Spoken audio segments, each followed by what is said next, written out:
The bell sounds. This match is coming your way. One fall with a 30-minute time limit. You're looking at the big cheese, Ted DiBiase, as he's getting ready to do battle against Jack Victory. My name is Peter Burkholz, and sitting right alongside of me for this particular showdown, the voice of the Universal Wrestling Federation, Jim Ross. Thanks very much, Pete. It's great to be back with you and all the great fans here watching 39 Gold. Here from the jam-packed Sam Houston Coliseum. Should be a great matchup here. Ted DiBiase against Jack Victory. Carl Fergie, the third man in the ring, as we're gearing up for this Friday night. And what a card Friday night we have for the fans. It seems like it's been a long time since we've been back in the Coliseum. This Friday night, October the 17th, it's going to be a tremendous night of excitement. We'll tell you about that throughout this evening.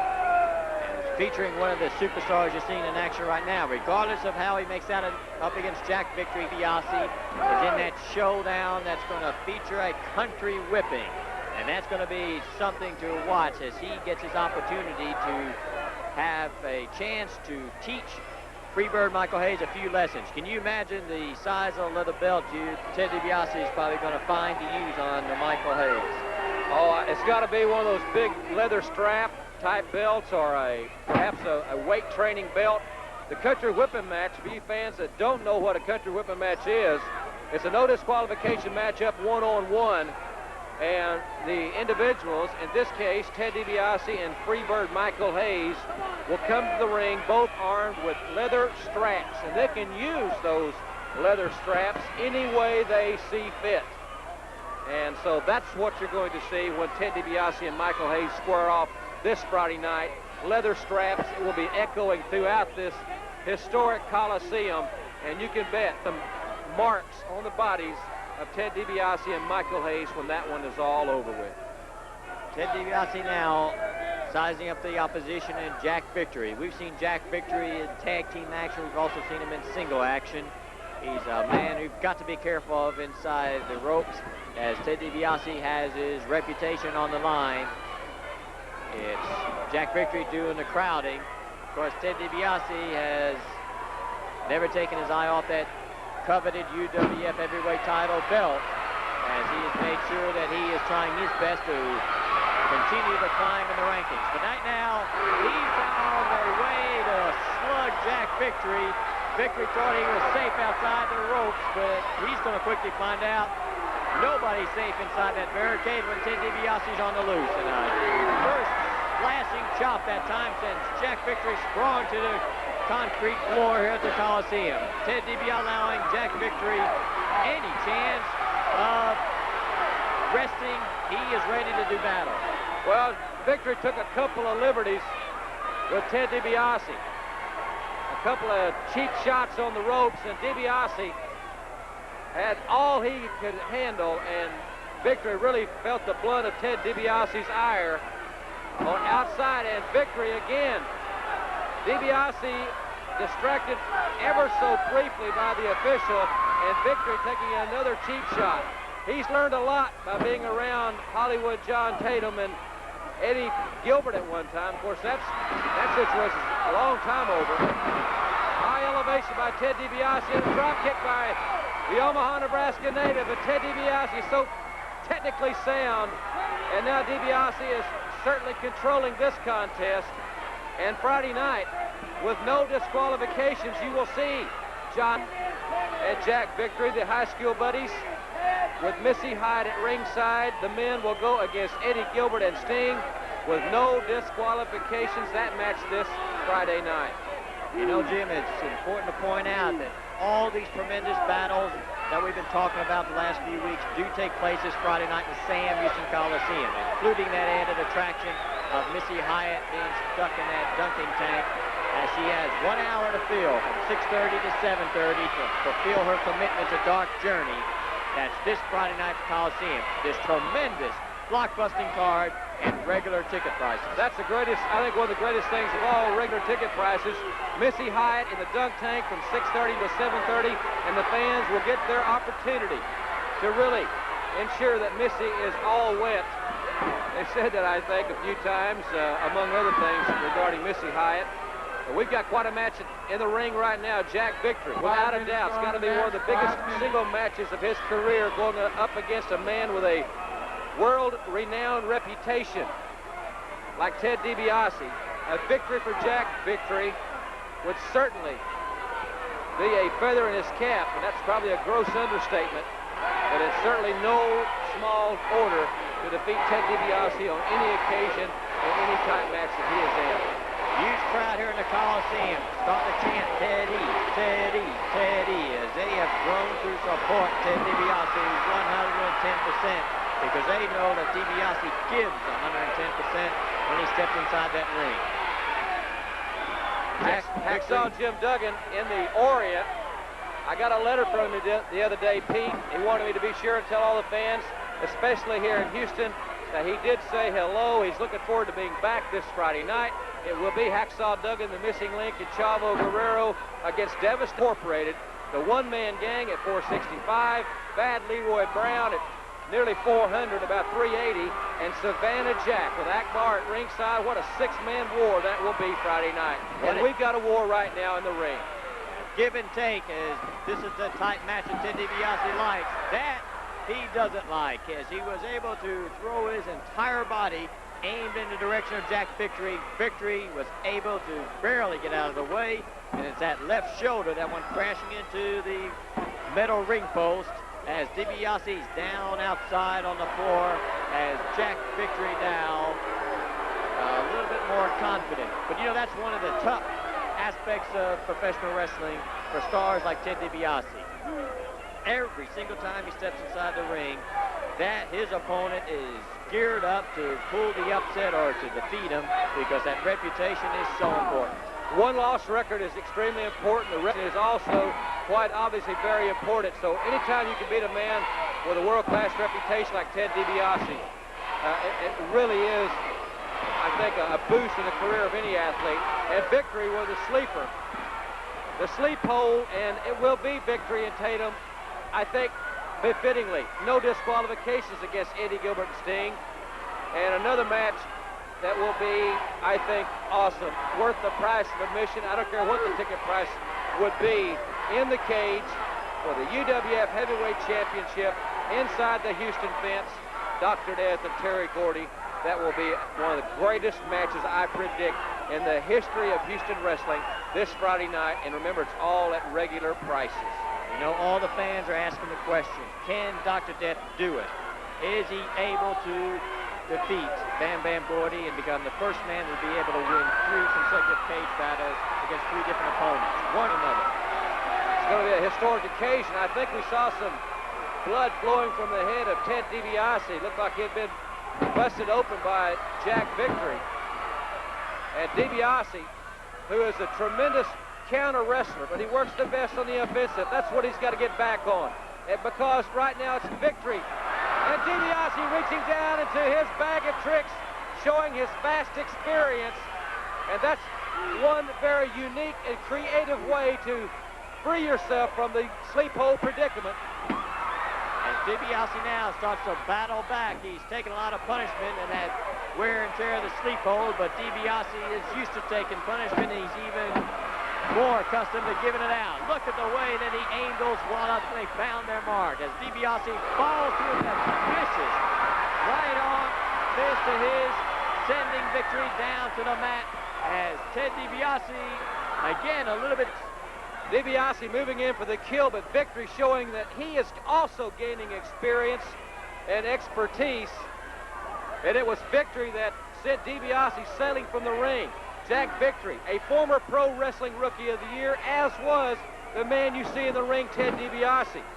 And that's why the Universal Wrestling Federation, one of the reasons that the UWF, as we take a close look at Ted DiBiase, laying on that worn concrete floor of the Sam Houston Coliseum, one of the reasons that the UWF is rising to the top and has risen to the top in professional wrestling is the caliber of athletes, and you're witnessing that right here. Jack Victory bringing Ted DiBiase back into the ring, and Ted DiBiase was able to land on his feet, which saved him a tremendous fall to the mat. And now is DiBiase trying to go over Victory, and beautiful move. That's got got to be one of the best moves in professional wrestling. A beautiful move, a devastating move, a move that usually spells victory in capital letters for Ted DiBiase. It looked like DiBiase had made a very tactical and a very fatal error. He turned that error into a victory. You saw what a tremendous power slam. He is the supreme strategist. But there will be no strategy employed this Friday night. It will be man on man with leather straps. Michael Hayes and Ted DiBiase. And what a card. We'll tell you more about it in the hour. But we've got a winner. It's Ted DiBiase. And we'll be back for more Houston wrestling action after this very important message.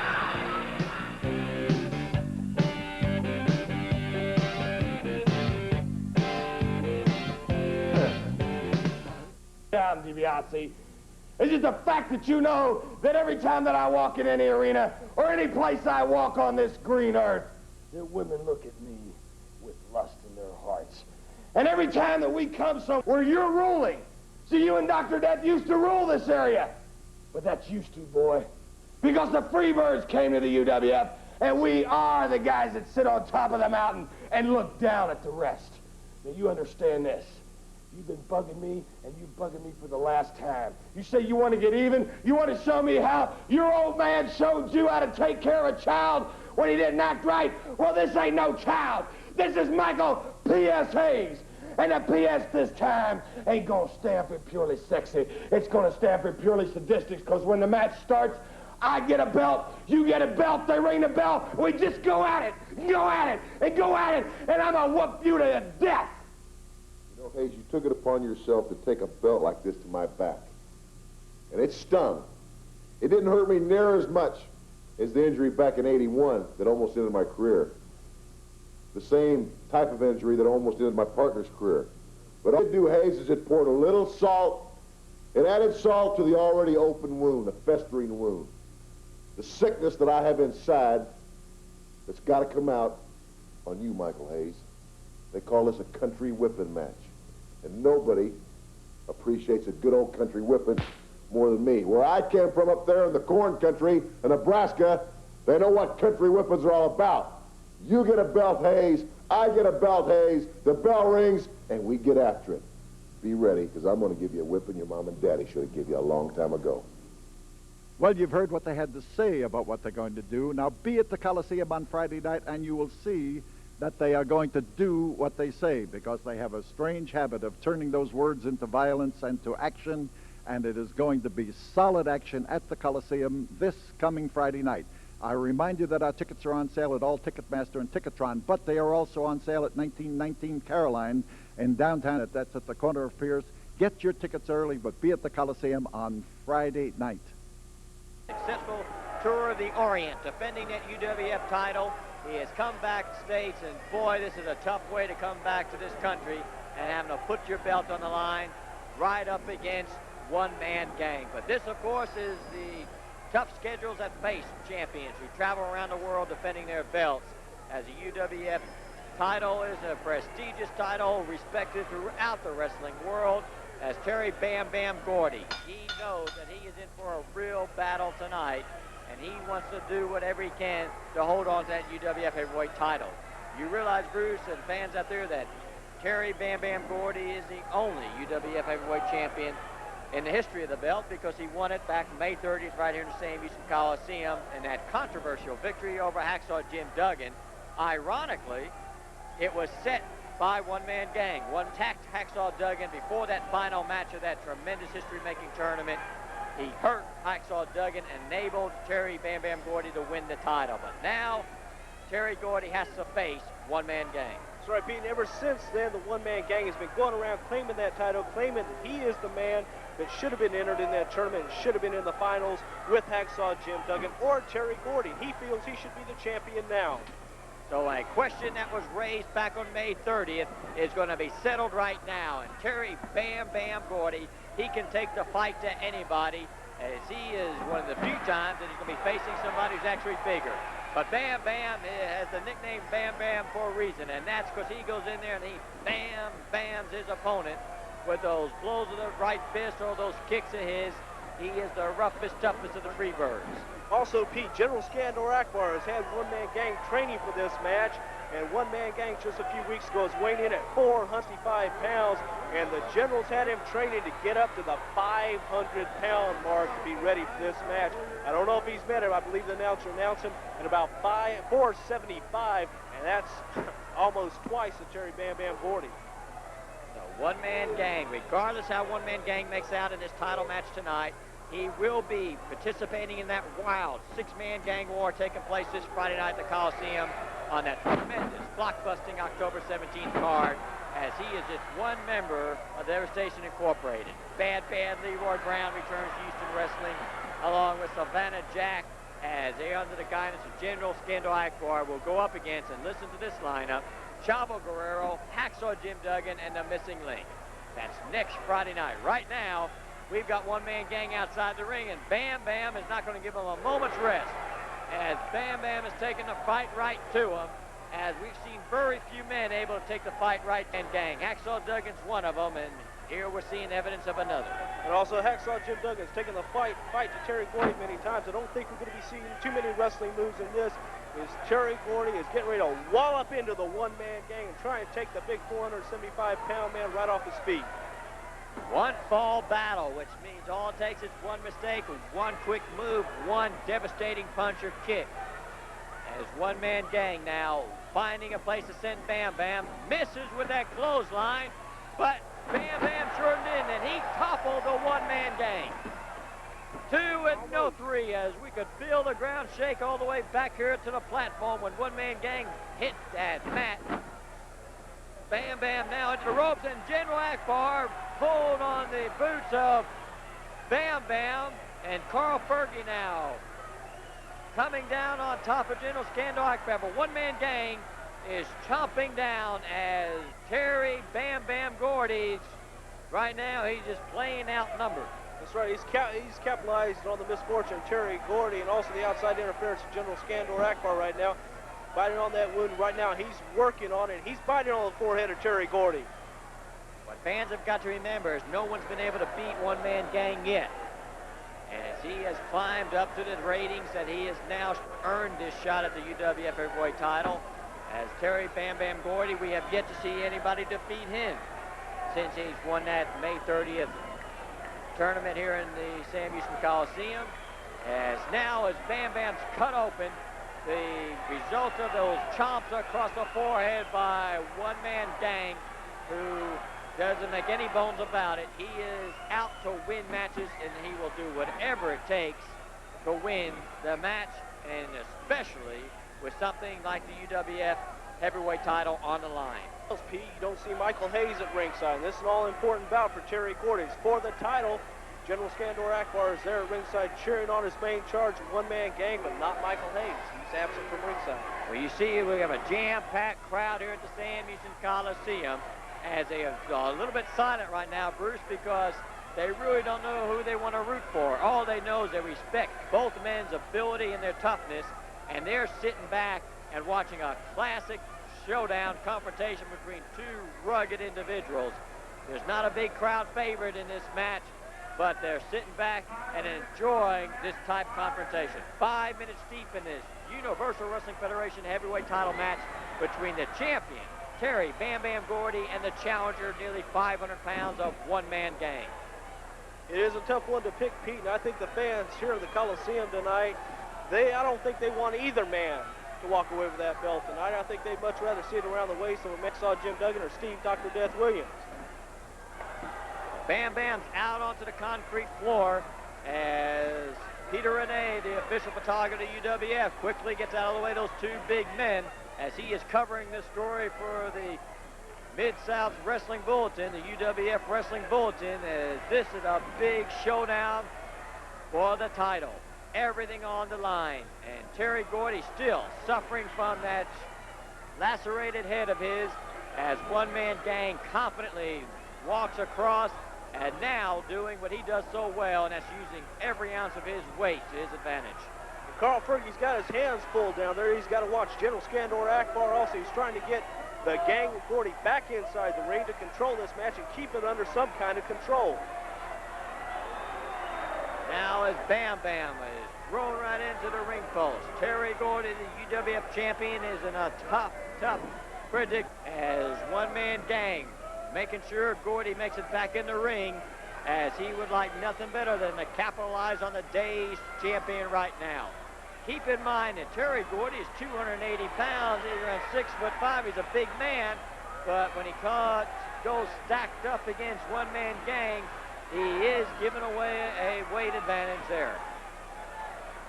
Don't count Terry Gordy out. He's as tough as they come, and there you see, he's coming back, laying those elbows in, but the gang's right back there with a rake across the eyes. And the one-man gang is agile for a 475-pound man, but Gordy's coming back. Terry Gordy has proven his toughness, especially in that May 30th history-making tournament. He defeated 4 men to win the UWF heavyweight title. 4 men in the same night. That's the kind of toughness that goes along with the Freebird, the UWF heavyweight champion, Terry Gordy.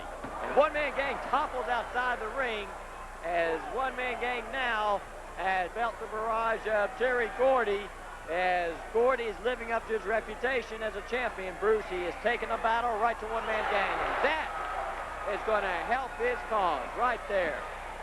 They're trading it Pete blow for blow right now. Gordy, he's going after Akbar, the man responsible for giving the gang the edge in the first place. And Gordy's not going to let up one bit. Right now, he's going to make his way around the ring, and he's going after the one-man gang. As both men make their way back in, referee Carl Fergie back in the ring. Remember, this is for all the marbles, the UWF heavyweight title. Terry Gordy and one-man gang slugging it out. And as Terry Gordy now looks for a place to throw that ball up, and again he topples one-man gang to the mat, and you can see the tattoos on the side of the head. One-man gang is split open as well. This is the type battle that officials were expecting, Bruce, a hard, bloody battle. And that time, Carl Fergie, he caught the blunt of not only Terry Gordy, but the weight of one-man gang. He was squashed into that turnbuckle. Gordy going for that patented Freebird pile driver, and Carl Fergie getting the brunt of it as the gang got him into that corner. And now the gang in the top rope's broken. And that we were afraid of. We didn't know whether the ring was actually big enough to and strong enough to hold these 2 giants.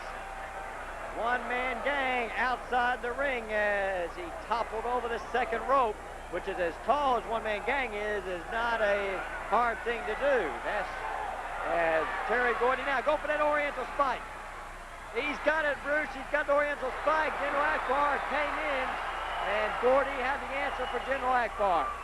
And there you see Gordy. They're going right after. They're trading the blows, and Carl Fergie trying to separate them, and now the one-man gang's got Fergie down, and they're trading it, Pete. And Terry Gordy jerking that top rope as the matches continue. Carl Fergie trying to break him up, but he's having very little luck. He calls for the bell.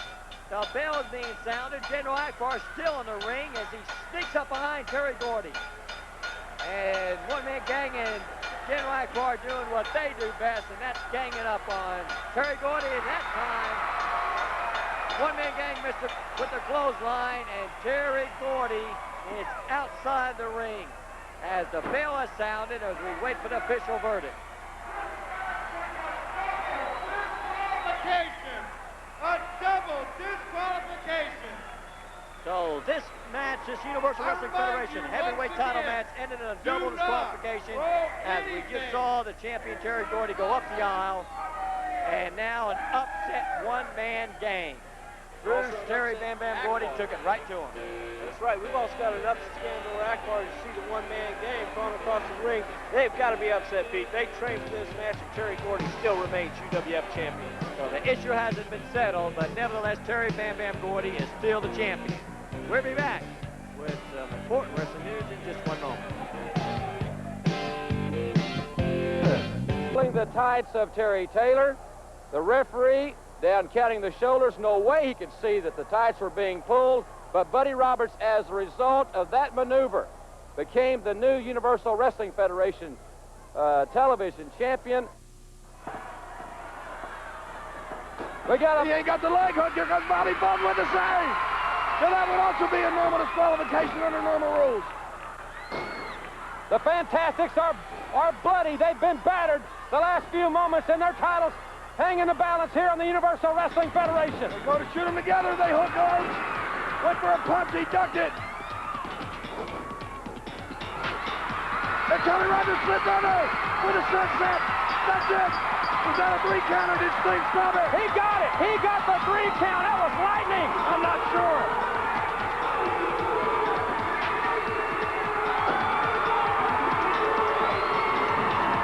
They're battered. They're bloody. They may be bruised, but they're still the champions here on the Universal Wrestling Federation. Hello again, everybody. Welcome to another exciting hour of the Universal Wrestling Federation. Boy, they're cheering for me. I'm Jim Ross, and along with Michael P.S. Hayes, we'll describe the action. Ladies and gentlemen, this is going to be a phenomenal hour. Headlined by the UWF Heavyweight Championship encounter, Terry Bam Bam Gordy defending against Steve Dr. Death Williams. Well, I'll tell you what. As the film showed it 2 weeks ago, my brother wasn't beat. He's never been beat. He's gone through everybody. He is the champ, and that was quite apparent with Chris Adams at the scene and relinquishing the world title that he had. All these world champions are realizing where the big belt is, the Universal title, and today on the UWF, we're going to see it. Well, I agree with that. We also saw the Tag Team Championship matchup, a few moments of that, the Fantastics winning that decision last week, and once again, Buddy Roberts blatant tight pulling to secure the television He's the #1 contender now. He'll screen all competition. And we'll have the top 10 in this hour, the new top 10, and we'll also see a special feature involving Bill Apter, senior editor of Pro Wrestling Illustrated, and Cowboy Bill Watts. It's going to be gag me with a It's going to be a great hour, ladies and gentlemen, and right now, let's go to the ring and our first matchup. Ladies and gentlemen, this next match in the ring at this time, 240 pounds, from Havana, Cuba, Gustavo Mendoza.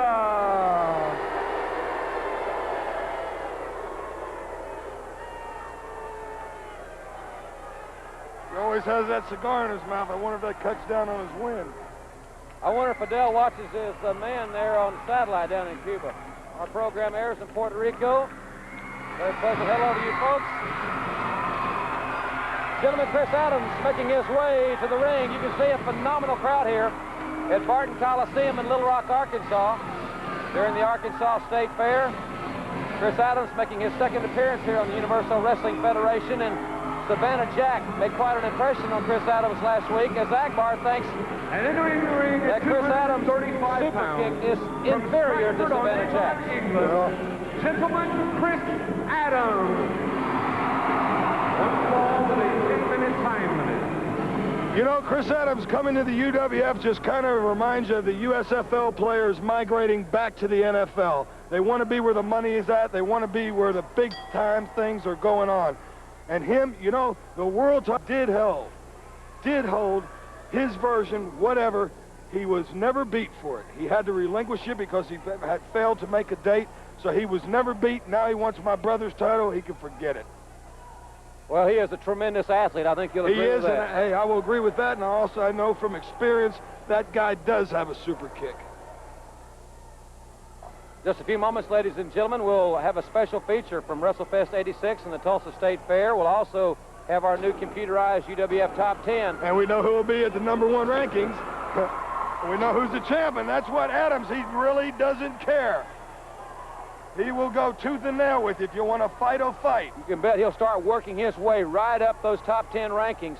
He is definitely one of the supreme professional wrestlers in this sport. Well, the adversity he'd come over the first of the year, the breakup with him and Gino Hernandez, unfortunately, God bless his soul, now he's gone. Also the eye he had. He's fought adversity, then to win a title, then have to be stripped of it because he couldn't make a date. And now he realizes the UWF is the place to be, and he's got to climb the ladder again. I give the guy credit for that, but I also give him the same advice I give everybody else. When you're climbing that mountain to walk down Bad Street, you ain't going to make it to the last house on the right. Of course, that remains to be seen. They'll settle that in the ring, just like things in the Universal Wrestling Federation. Well, Dr. Death is going to find that out. He certainly is. He certainly is. I will agree with you on that point. It's about time. I won you Announcer of the Year. You'd think you'd agree with me every time. Good. Gustavo Mendoza opening up on him. Good double chop. Taking advantage of him being in the ropes. Didn't break. And he's hit him with a couple. Whoa, went for a clothesline. Ducked it. Boom, there it is. That's it. Good night. super kick and super win. Chris Adams with a very impressive victory here on the Universal Wrestling Federation, and we'll be back with more UWF action after this timeout.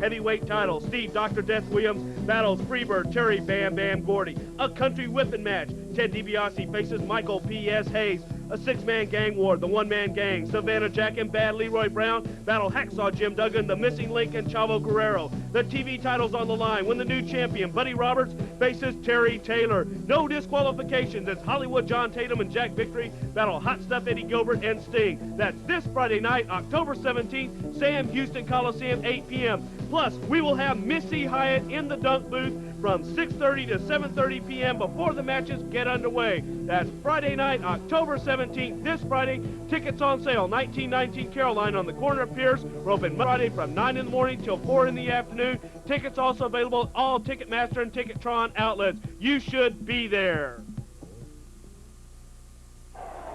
Welcome back, ladies and gentlemen, to the Universal Wrestling Federation. In this segment, we're going to show you a couple of features. One, the new UWF Top 10, the computerized Top 10, as we gaze over this great crowd here at Barton Coliseum. But before we show you the Top 10, we're going to also see a feature on WrestleFest 86, which was held just a few days ago during the Tulsa State Fair in Tulsa, Oklahoma. We'll have that in just a few moments.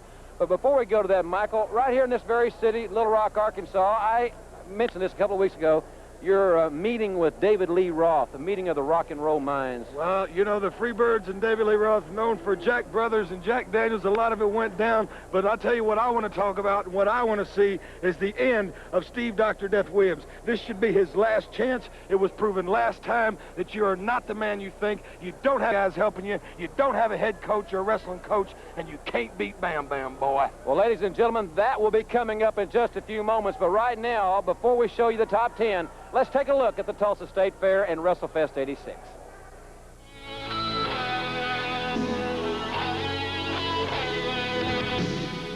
UWF Wrestling's annual WrestleFest event was scheduled for Friday night, September the 26th, the first evening of the Tulsa State Fair.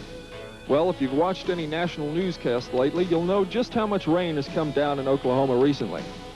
And because of the rain, we were forced to postpone WrestleFest until the following night. For most sporting events, that'd mean disaster at the gate. But not this time.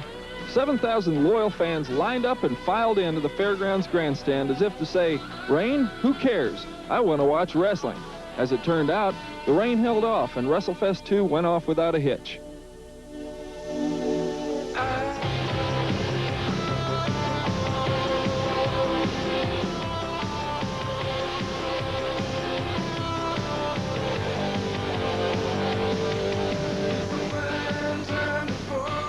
Earlier that day, the wrestlers of the UWF got a chance to mingle with the many fans at the Tulsa State Fair.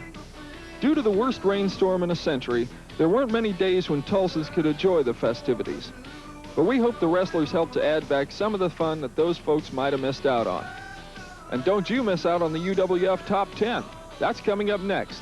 I'm Joel Watts for the UWF. Bye now.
This week's UWF Computerized Top 10 sees Hollywood John Tatum in number 10, Chavo Guerrero, Los Angeles, California, number 9, The Missing Link in number 8, Freebird Michael P.S. Hayes, number 7. Terry Taylor, the former television champion, number 6. The Giant One-Man Devastation Incorporated, number 5. Dr. Death Steve Williams moving up to number 4. Ted DiBiase, number 3. Hacksaw Jim Duggan, the number 2 contender, and the number 1 contender to Terry Gordy's UWF Heavyweight Championship is Freebird Buddy Roberts, the new television champion. Ladies and gentlemen, there's a look at the UWF Top 10, 1 and 2. It looks so good, baby. It looks so good. And the tight still bears in my mind, front of the mind awareness as far as that part is concerned, I'll tell you. I would just say that your mind is bare, period. All right, well, ladies and gentlemen, we'll be back with more UWF action. The UWF Heavyweight Championship will be on the line when we come back.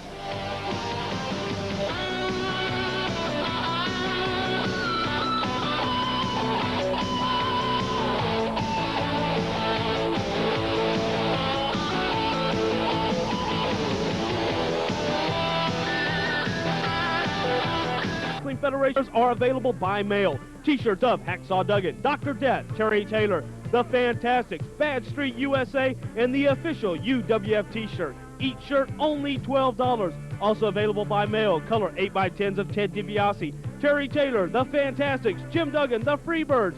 Each one only $5. And black and white 8x10s of Dark Journey with the Missing Link, Hacksaw Duggan, Terry Taylor, The Fantastics, Dr. Death, and Ted DiBiase. They're only $3 each by mail. Be the first in your area to own the official souvenirs of the UWF. Here's how to order. MasterCard and Visa customers call toll-free 1-800-233-8741. Texas residents call 1-800-327-2151 or send cashier's check or money order to UWF Souvenirs, 1919 Caroline, Houston, Texas 77002. All prices include postage and handling. Allow 4 to 6 weeks delivery.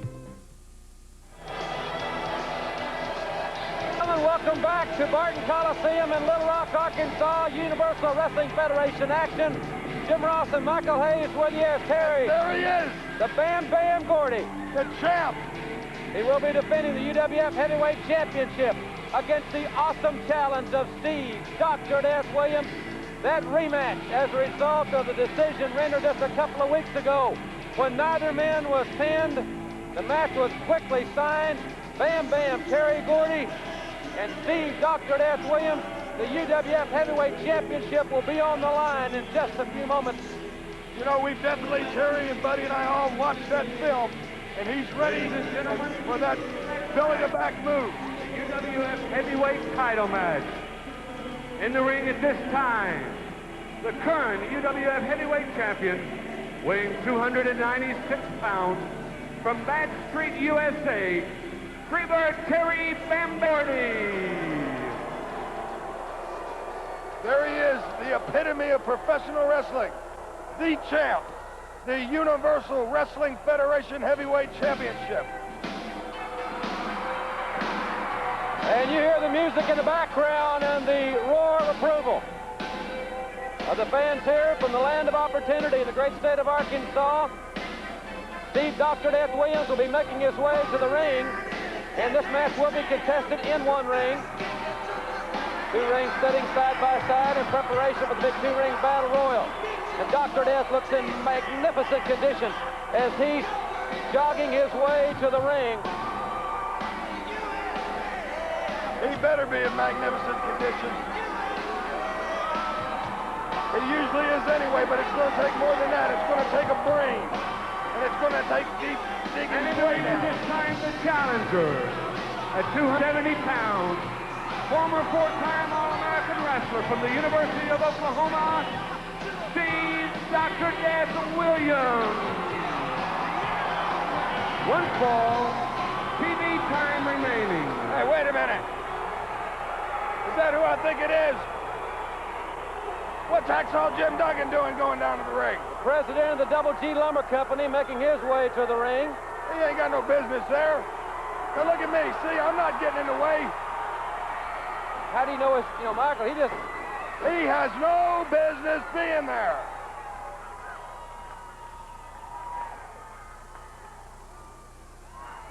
He's got something to say, quite obviously. Let's listen. Yeah, he talks like he's got marbles in his mouth. Ladies and gentlemen, I just want to make one thing perfectly clear. No matter who this match, my good friend Steve Dr. Death Williams, or that scum of the earth, Terry Gordy, I just want to make it clear. The best man wins, but then Hacksaw Jim Duggan got the next shot at the UWF title. Tough guy. The only thing he made clear is he's an idiot. What do you mean by that? He signed a contract to wrestle the winner. Shook Dr. Death's hand. Little stomp there with a bammer. Hey! See that? He's antagonizing him. Same thing happened last week. Victory at Tatum came out and threw up Gilbert Sting's concentration. Now, a championship match should not have that involved. Look, he's grabbing the referee. They better get him out of there. I see Ronnie West running down. He has no business. I'll tell you what. They don't get him out of there. I'll go down there and get him out. What, Michael? Why don't you just call? Nothing's happening. Nothing's happening. Look at him. He's not supposed to be out. I'll tell you what. All right, if Ronnie West out of the ring, I'm going down there and I'll take care of this. Well, ladies and gentlemen, they're getting Hacksaw Duggan out of the ring. No, not quick enough for me. I'm going to get it. Well, we're going to be right back. We're going to take a break now so we can bring you all of this match. Don't go away. We'll be right back with the championship battle. Don't go away. We'll be right back. 8 p.m. at the Grimes County Fairgrounds Rodeo Arena, benefiting the Muscular Dystrophy Association. Tickets on sale now at Walmart, Navasota, also the Navasota Chamber of Commerce. Some of the great stars to see action in Navasota include The Fantastics, Bad Leroy Brown, Hacksaw Jim Duggan, Hot Stuff Eddie Gilbert Sting, Freebird Buddy Roberts, Chavo Guerrero, Rick Steiner, and more. Remember, that's this Saturday night, October 18th, 8 p.m., Grimes County Fairgrounds Rodeo Arena, Navasota, Texas. The UWF on tour. Don't you miss it. Well, ladies and gentlemen, I can't believe what has just transpired during the commercial break. It really loose. Bodies flying all over the ring during the commercial break. We did keep the cameras rolling. We taped what we have just seen. And now let's go show you what happened just a few moments ago. It all started when Michael Hayes left the podium here and ventured his way to the ring. As you can see, Hayes going through this tremendous crowd and going directly to Hacksaw Jim Duggan. Hayes with a verbal barrage on Hacksaw Duggan. But as we all know, Duggan's temperament is Dr. Death waiting for the start of the championship match. It didn't take Duggan long to hear all of Michael Hayes that he wanted to hear, and the fight broke out. Hacksaw Duggan and Michael Hayes, Terry Gordy then coming to Hayes' rescue, and Dr. Death Steve Williams coming to the ring as well. It's going to be 2-on-2. Duggan and Dr. Death, great friends, and they are standing together against the Freebirds and really letting the Freebirds have it.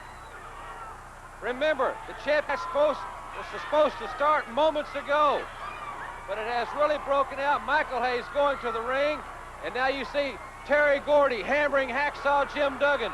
These two big men, and Duggan fighting back, and Duggan's big right hands connecting on Bam Bam Gordy. And here's what swung the odds in favor of the Freebirds. Akbar's Devastation Incorporated coming to the ring. There's Bad Leroy Brown. Akbar with a vengeance on Hacksaw Duggan. And that allowed Terry Gordy to go back with Michael Hayes and double team Steve Dr. Death Williams. Duggan has his hands full with Devastation, and they're ramming Dr. Death into that steel railing. And then watch this. Gordy holding the arm, and Michael Hayes coming off the ring apron right onto Dr. Death's elbow. Dr. Death Steve Williams severely injured at the hands of the double-teaming Freebirds. Duggan fighting for his life in the ring. Dr. Death Steve Williams on the outside. Dr. Death is hurt. Quite obviously, gentlemen, Steve Dr. Death Williams sustaining a very serious injury. I understand it's to his elbow.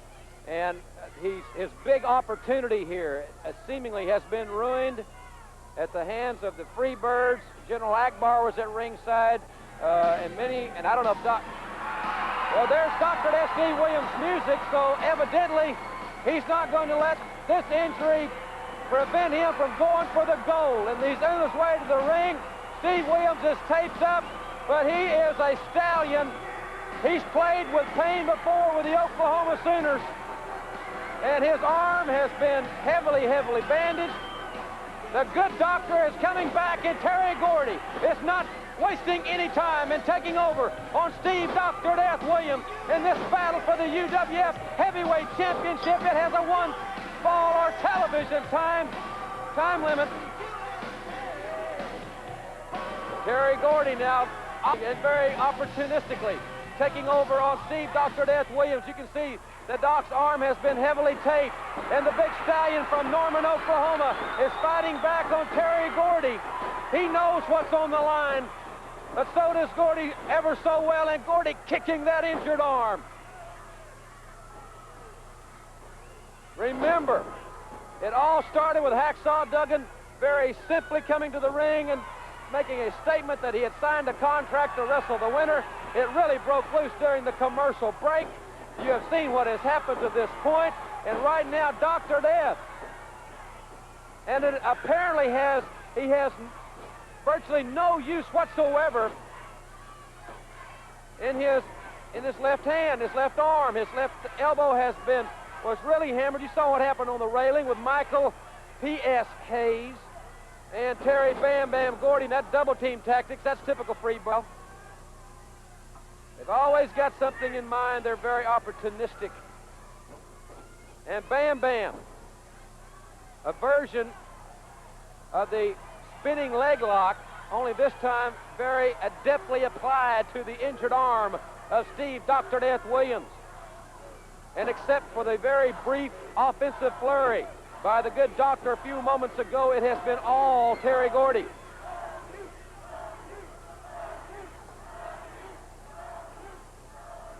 I noticed that referee Ron West is still at ringside. I think that's a great tribute to the officials at the UWF to have two officials on hand for this match. And Dr. Death using every part of his anatomy that he can, because he can't use his left arm. Dr. Death, those big hammers. Dr. Death with that tackle, but not as effective. He doesn't, but that one was effective. That one came from a long way down, the doctor reaching down. And the champion has got to be wondering, what does it take to stop this animal? Gordy now, the arm twist on Williams. You can see the pressure being applied to the injured elbow of Steve Williams by Terry Gordy. In this battle on the Universal Wrestling Federation for the heavyweight championship, it is one fall or television time remaining.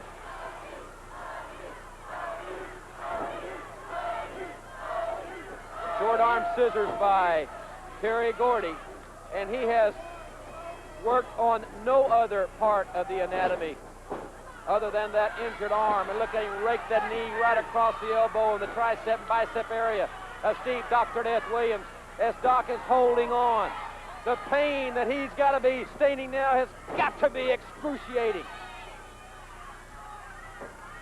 Most athletes, I would say the vast majority of athletes, would not even think of going back to the ring to compete here on national television for the most prestigious title in professional wrestling today, the UWF Heavyweight Championship, but Dr. Death Steve Williams is attempting to meet that challenge.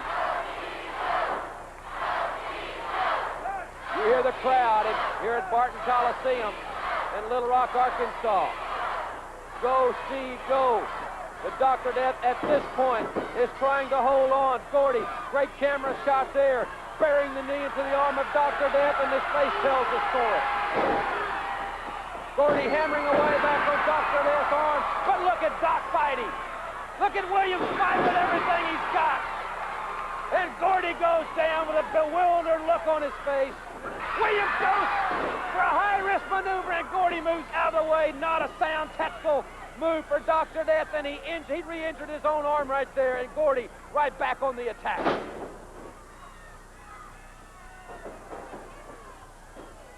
We're going to have to take a commercial timeout here in just a few moments, everyone. We're going to keep the cameras rolling, and we'll be right back with more UWF Heavyweight Championship action after this very brief timeout. I'm Jim Ross, and this is the battle for the UWF Heavyweight Championship. If you've just joined us, Steve Dr. Death Williams sustained a severe elbow injury at the hands of Terry Bam Bam Gordy and Freebird Michael P.S. Hayes. During a commercial break just a few moments ago, Steve Fireman's carry takedown by Dr. Death Steve Williams. who has literally fought his heart out in this heavyweight championship encounter, and a double clothesline, Williams and Gordy. Remember, they took Williams back to the dressing room. They tried, I have been told, to talk him out of this match here on national television. He adamantly refused. He wanted to compete. He wanted to go for the gold, to be the next UWF heavyweight champion, and he's trying to do it with one arm. As Bam Bam Gordy goes to the top rope, and Dr. Death with his right hand buried deep into the midsection, and Gordy is wobbling, and Dr. Death brings the champion off the top.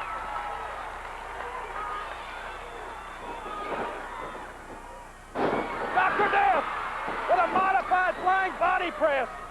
You can see he has use of only his right arm and his head, and every other part of his anatomy has been forced into action as a weapon. As Dr. F.C. Williams is fighting back on the 296-pound heavyweight champion Terry Gordy, and he's digging down deep. Quick ball tackle from number 76 of the Sooners, and Gordy was vertical. Williams he's trying to set him for the power driver. He's only got one hand, but he got it.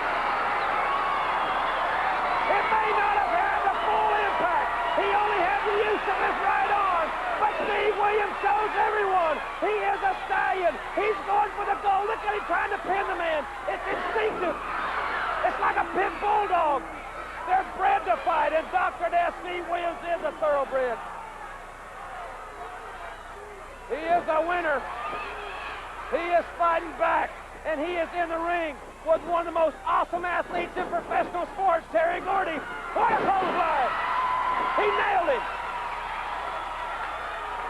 Can you imagine the pain shooting through the body of Steve Williams right at the injured elbow, and he's covered with a 2 count, a near fall for the doctor. Where else but the Universal Wrestling Federation will you see this kind of action? You've got it right here. We certainly appreciate you being with us. And Gordy goes upside down in the corner. Williams with all the velocity that he can muster. And Gordy is in a precarious situation here. Williams clubbing away at the champion. This is one fall. It is television time remaining. And it is for the most prestigious single championship in professional sports, the UWF heavyweight title. Gordy has got to be wondering what's going on. Williams fighting him with one arm. Dr. Death pulling Terry Gordy out. There's Michael Hayes. Now what did you interfere? He says he's never going to interfere, and there he is at ringside. He has no business being down there. I'm glad Ronnie West is there. Look at Hayes. Near fall in the ring. Michael Hayes in that second ring has no business being at ringside. Now look at him. Wait a minute. Wait a minute. Hold on here. Terry Gordy's putting something on his hand. Gordy's got something on his hand. Move. Terry Gordy has just leveled Steve Williams, and I'll guarantee he had a foreign object in his hand. And there's a pinfall. That's disgraceful. Michael Hayes, that's a Freebird plot. He knew Gordy had that foreign object. He didn't come to the ring to interfere physically. It was that's typical Freebird, and Dr. Death is out cold. Dr. Death Hole, typical Freebird playing. Ladies and gentlemen, we'll be right back. We've got standby matches. We'll be right back after this timeout. Guess who just got back today? The wild-eyed boys that have been away haven't changed that much to say. But man, I still think this cats are crazy. They were asking if you were around, how you was, where you could be found. Told them you were living downtown, driving all the old men crazy. The boys are back in town, boys are back in town. I said the boys are back in town, boys are back in town. You know that chick used to... That would be Hyatt is likely to be dunked as many as 50 times into that tub of water that you could be the one that drops her down in there for if you will throw the ball at her. That action starts at 6:30 at the Coliseum, but it winds up inside the fence with Dr. Death taking for their support, because they didn't give me no support. And I'm not going to thank all the UWF officials for being fair, because they were never, ever fair every time I wrestled Taylor. But it finally caught up. The law of averages, it caught up to you, Taylor, and I won. Now, I am going to thank my brothers, Michael Hayes and Terry Gordy. They stood behind me, and they coached me, and they trained me, and they stood behind me, and now I am the Universal TV champ. And you know what, Bob? I'm talking about you, Taylor. It's about time that the fans have got a real man as a TV champ. And you're not a real man, and I am a real man. You're a pansy, and I predict that you do not have a chance to win this belt from Buddy Roberts.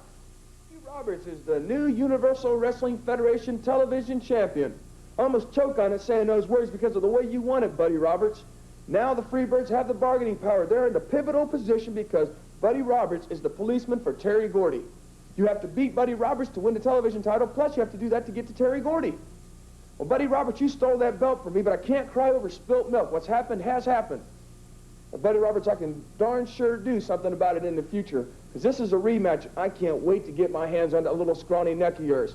Because Buddy Roberts, you did steal, and I'm going to treat you just like somebody who did steal something. And I'm going to beat you so long and so hard that when that match is over, you're going to want to just hand that belt back to me. Because Buddy Roberts, I don't like you, I don't like the Freebirds, and I'm going to take out all this anger on you.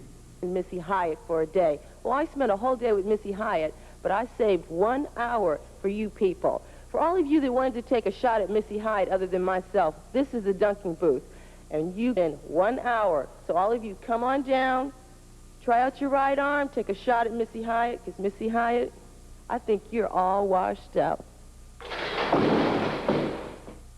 Well, you've heard what they had to say about what they're going to do. Now be at the Coliseum on Friday night and you will see that they are going to do what they say, because they have a strange habit of turning those words into violence and to action, and it is going to be solid action at the Coliseum this coming Friday night.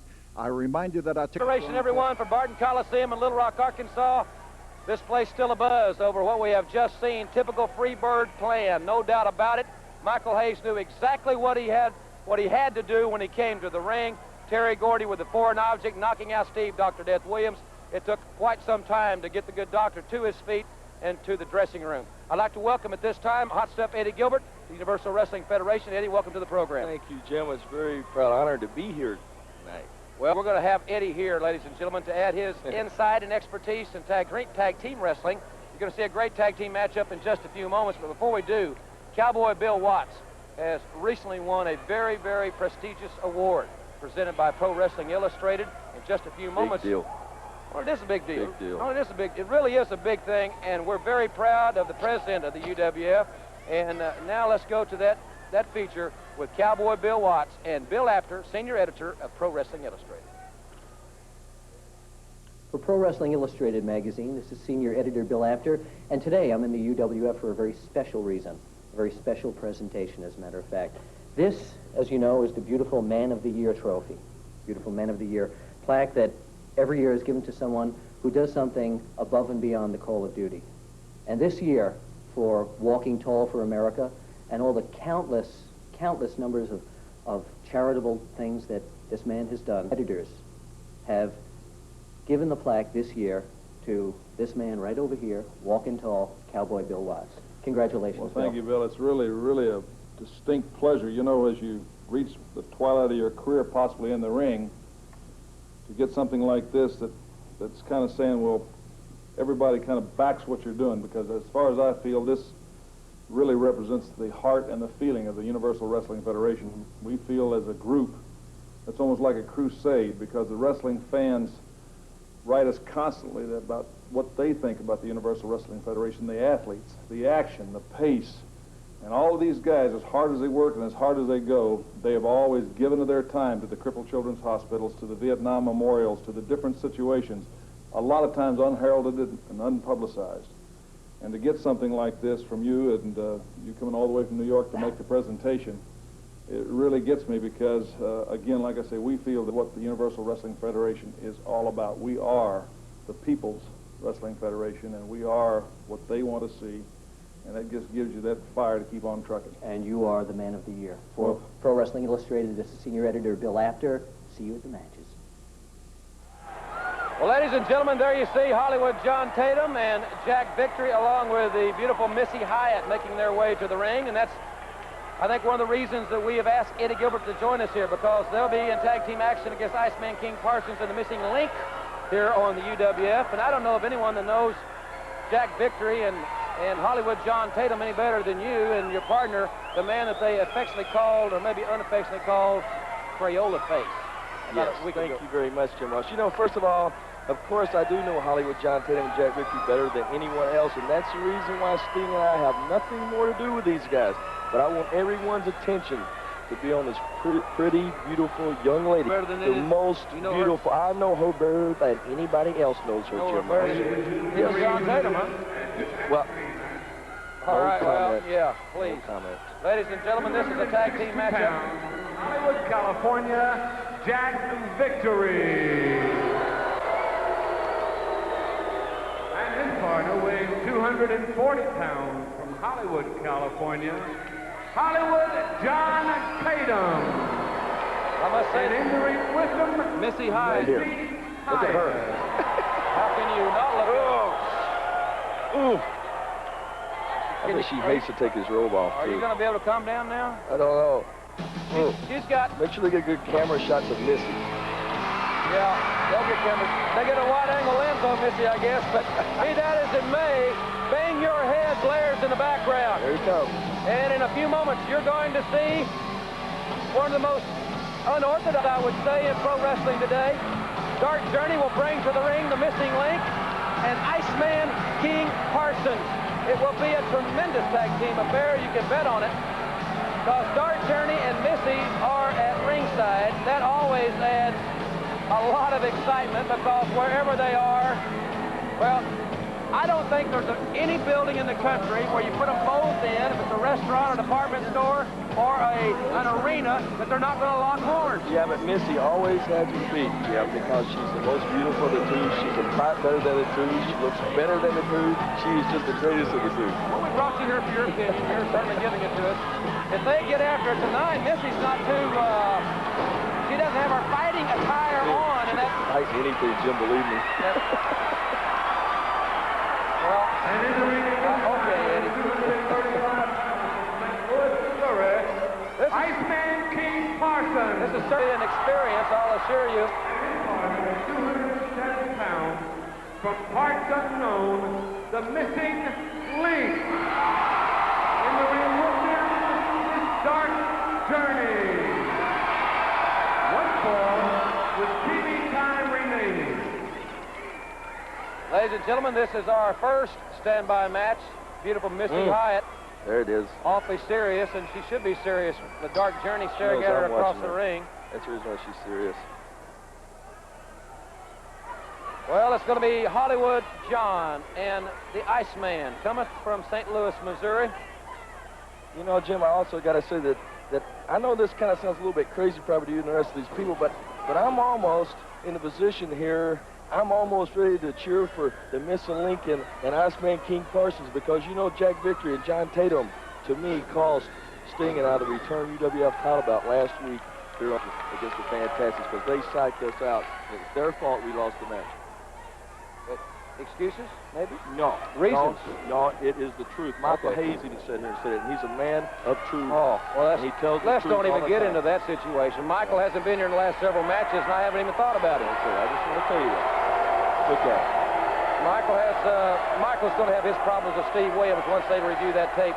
Well, I do have to that right agree with you. now. I would have probably picked on somebody else other than Steve Williams in that case. Yeah, I think so. I think so. As John Tatum backs Iceman King Parsons into the... Oh, look at that. It didn't hardly take any leverage at all, and Iceman put him down. Believe me, when it's all over, Missy will be coming back to the real man of the two. Hot stuff, Eddie Gilbert. You think so, Eddie? She'll be leaving John Tatum. You just ask any girl out there who the real man is, John Tatum, Eddie Gilbert, they'll tell you. What about, I understand matches are being negotiated. Hollywood John Tatum and Jack Victory against your team. That's right. Sting and I, Steiner and Sting, Steiner and myself. Any of the two, we want these two guys any place, any time. Right here, as a matter of fact, on this podium, I don't care. Well, I would disagree with that. And Iceman, ooh, what a chop. That Sting's up here. What a drop kick. Standing drop kick.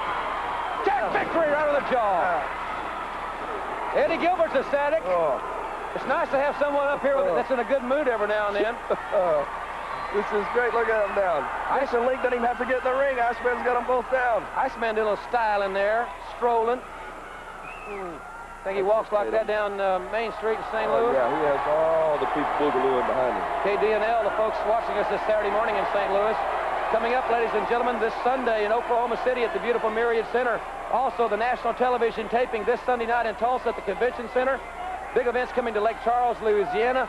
Biloxi, Mississippi's big, beautiful Gulf Coast Coliseum. The Sam Houston Coliseum, Houston, Texas. What an event there Friday night. Also, Saturday night, Jackson, Mississippi. And the big one at the Cowtown Coliseum in Fort Worth next to the legendary Billy Bob, Texas. Sunday night, October 19th. And we're back to the match at hand. Well, I'll say this.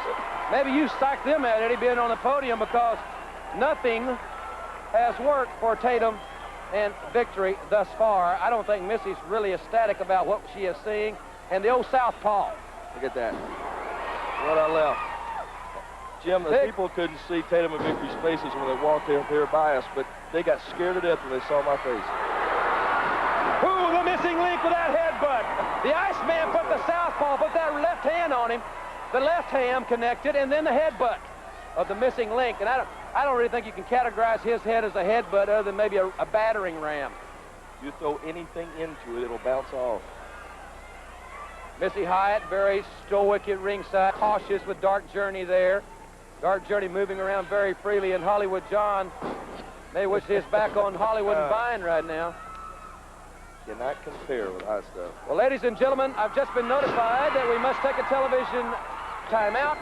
We'll be back with more exciting UWF action after this very brief timeout.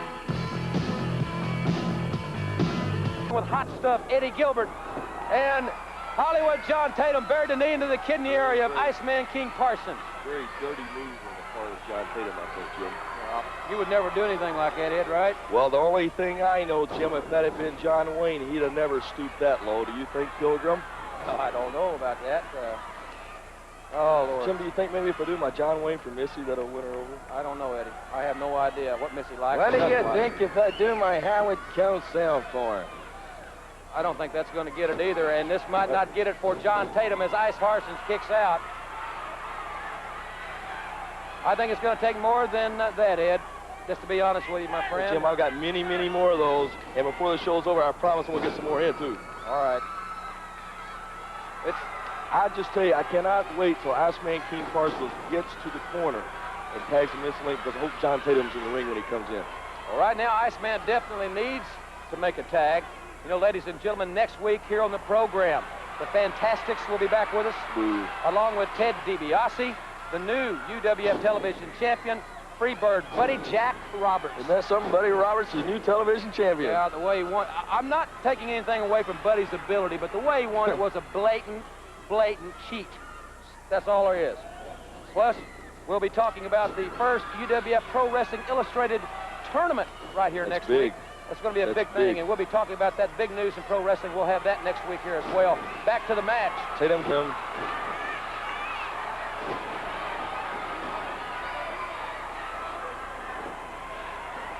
Iceman King Parsons and Hollywood John Tatum. Tatum with that snap suplex on Iceman King Parsons. Better be more than that to hold him down. The Iceman kicks out. Iceman, one of the tough competitors here in the UWF. As Tatum tags in his high school buddy, Jack Victory.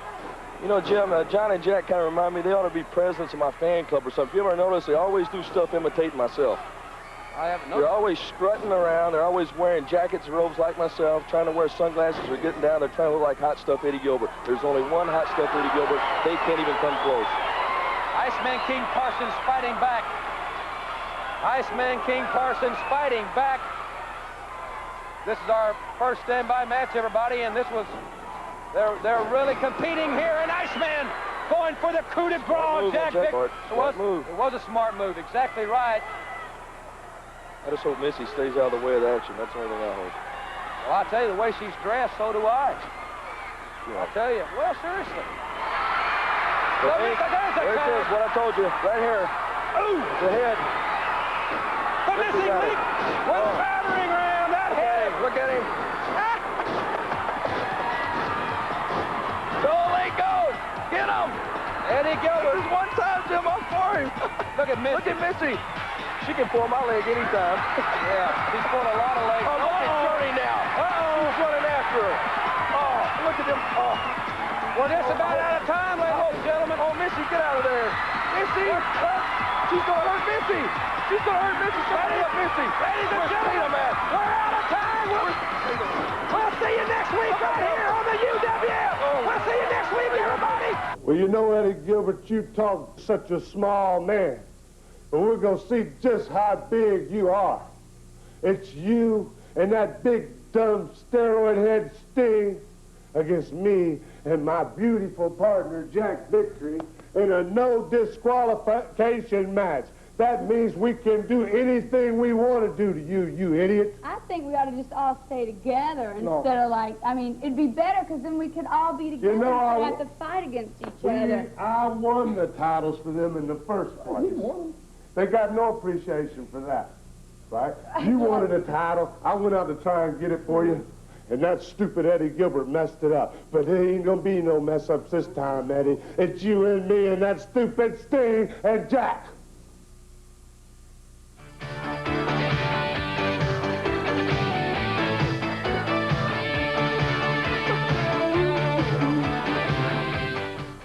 Provide the difference in them now. As Steve Dr. Death Williams is trying to, he's reversing on Hayes. And Michael Hayes, he has that rock career. He aspires to be the rock star. He has a lot of talent, but rock stars don't get too far when their faces have been battered, and a steel cage match is not the place to stimulate and permeate a rock career. There may be some rocking going on, but it's going to be from the good doctor. And it's house call time as Dr. Death with those right hands, and it looks like Hayes is bleeding. Yeah, both bleeding, and legendary Houston Wrestling Cage once again doing the job of keeping the match inside the ring to settle the issue once and for all. Look at Dr. Death raking his face across that steel cage, Jim. That's brutal. This cage, that cyclone fence, and right by the hair. Dr. Death throwing Michael Hayes by his hair. And Hayes is begging from the 275-pound stallion from Norman, Oklahoma. Dr. Death falls through with another right to that bloodied face of Michael Hayes, as Michael Hayes doesn't look too purely sexy right now. As he's trying to find a way out, Dr. Death reaching out with grasping his hair, and Dr. Death now resorting to some of the same tactics that Michael Hayes resorted to early in the match.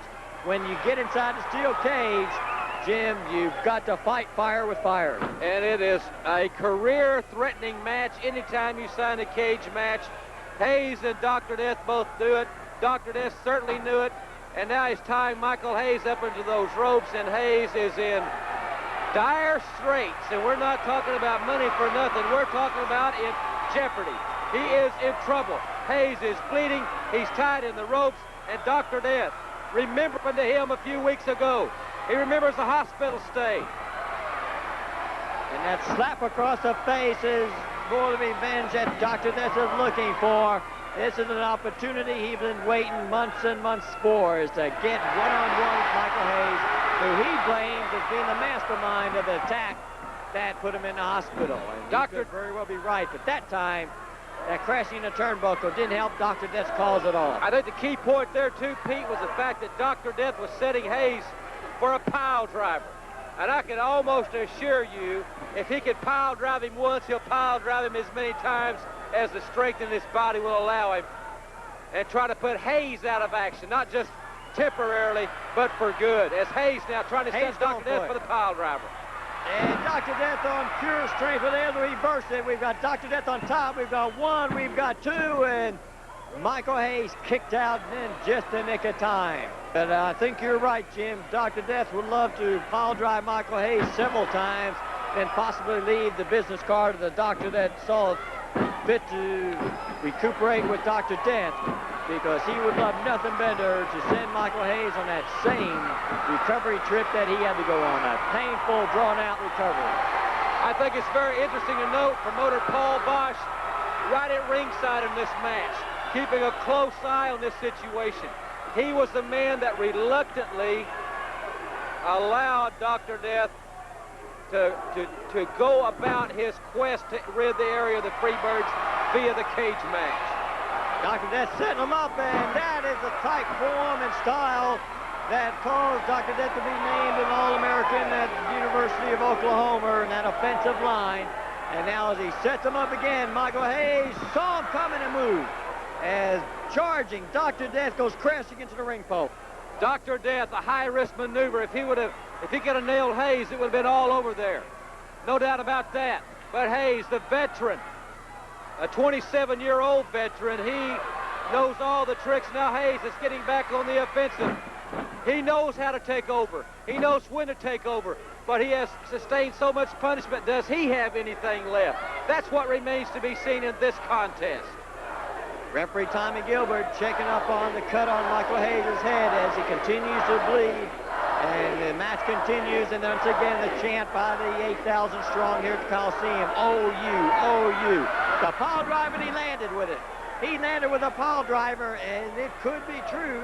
Michael Hayes warned that no man can go through all three Freebirds. That maybe the toll of the first cage match is starting to show here in the second. And another thing to remember here is that Dr. Death's neck is not 100%. Injury that he sustained, he came back early, but his neck's not 100%. Remember that. Dr. Death with a power slam. And that was 260 pounds plus of Dr. Death power slamming Michael Hayes. As now Dr. Death going up on the ropes. He's on the second rope. He's perched up there waiting. And Michael Hayes turned around and a driving, flying block as Dr. Death's on top. We've got one, we have two, we've got three, and Dr. Death has gone through step number 2, Jim. Steve Dr. Death Williams with that patented football tackle off the second rope. He's bleeding profusely, but he has gone through Michael Hayes.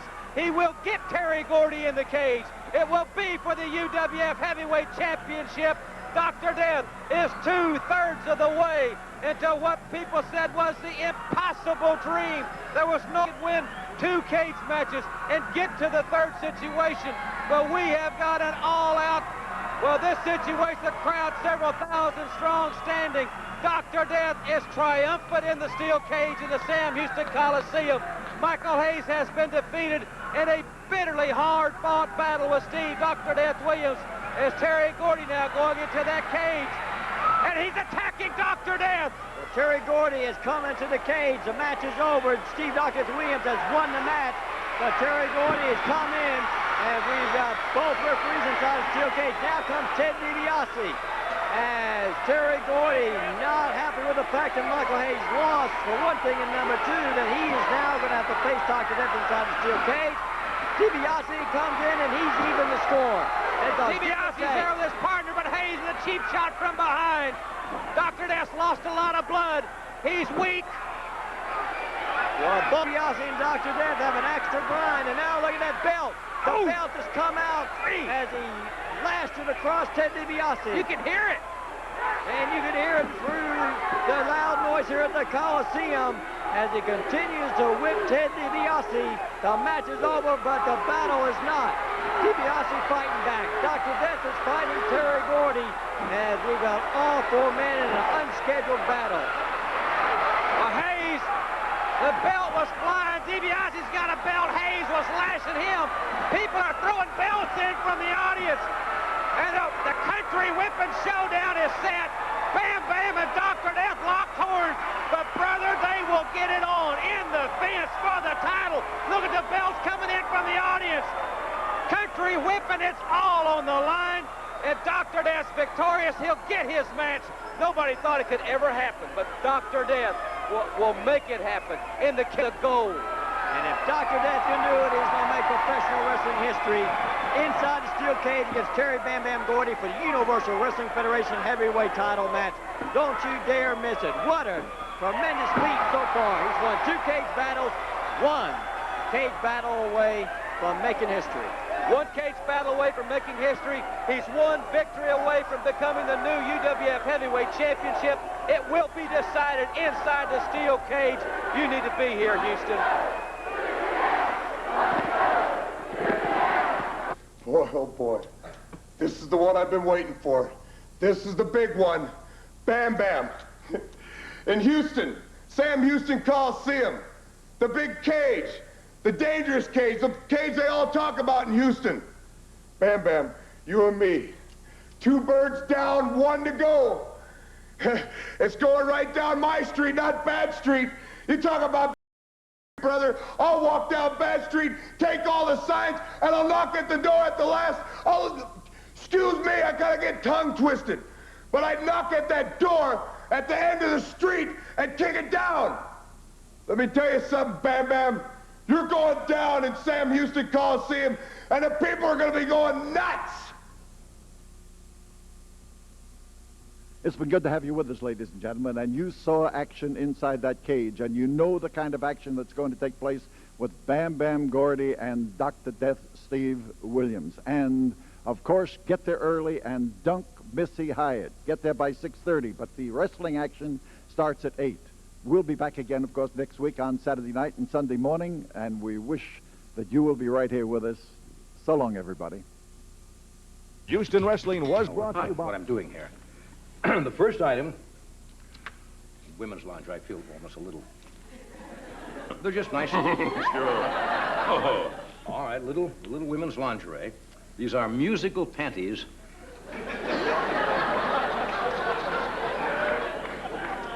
By Nicole for the Weir Corporation. They're $12, and they're sold at the Broadway and major department stores everywhere.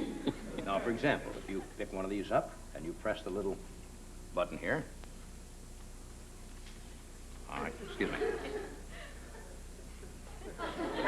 What am I doing wrong? Put the mic down. There it is. What is the song? Twinkle, Twinkle, Little Star. Oh. We have something else? Yeah. Oh, all right. All right. What do these play? It's just a little... All right, here. Let me call you sweetheart.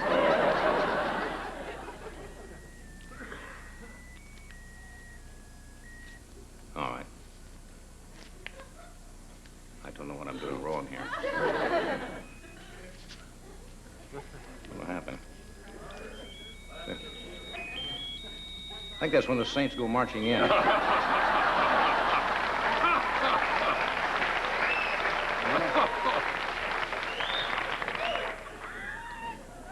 One of these is I can't even play for. It's Climb Every Mountain. Now, somebody made these up. Oh, men. look at that. Isn't that nice? Here's Johnny. Here's Johnny.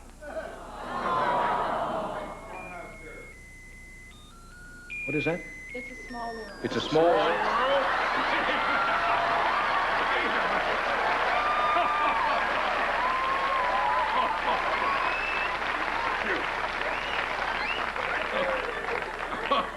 And little things mean a lot.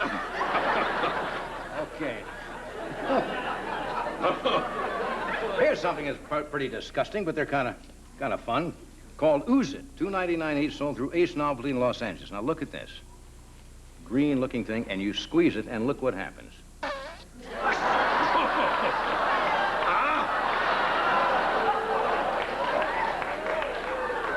What? Isn't that awful?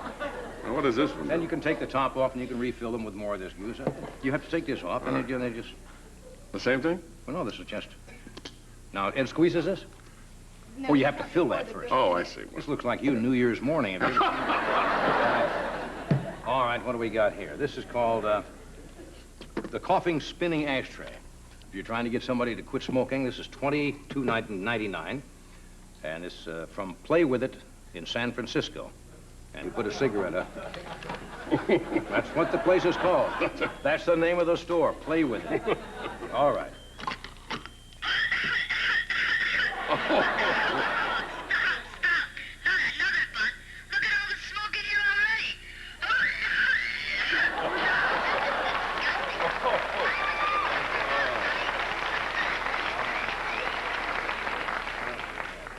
This is, if you're unappreciated, underrated, underestimated, this is called an applause box, sold at the price of his toys here in Beverly Hills.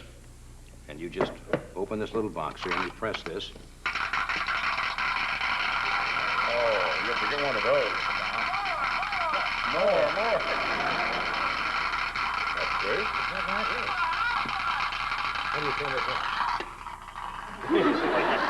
I guess you don't. Well, anyway. Right, okay.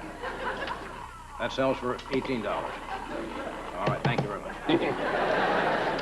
Magic Monster, sold through Little Mort in Chicago. Yeah, Get a close-up of this, Bob, and I will turn on the...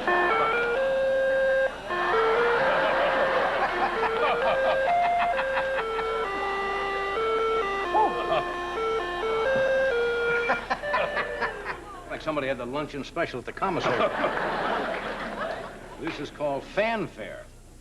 Now, you put this in your pocket. You're out on a rainy day, right? Say New York. And you want to get a taxi. And you just go out and you wave this. Yeah, that'll get you a taxi. Yeah, no. Yeah. Unfortunately, the cab driver has one on the back that says 0. Anyway, that's $6, and what else do we have? Did I forget something? That's the first one. We're going to come back to it. Well, let's do that now. This is the drinking helmet with siren, sold through the Ace Novelty of Los Angeles for $20. Now, what this is weird. You can actually put a drink on each side of this. That's all we need. The tube runs into your mouth. Right. It's got a little thing here. I suppose you could put vodka on one side, orange juice on the other, and mix your thing. Not only does it do that, but it makes sounds. You can talk if you're at a football game. I'd love to have a guy drinking with this. Right in back of you. Yeah. And you can also, you have all little things you can do here. For example, you move it to here. Am I pressing? Press the button on the side. Press the button on top, okay. How would you like to have this yuts behind you?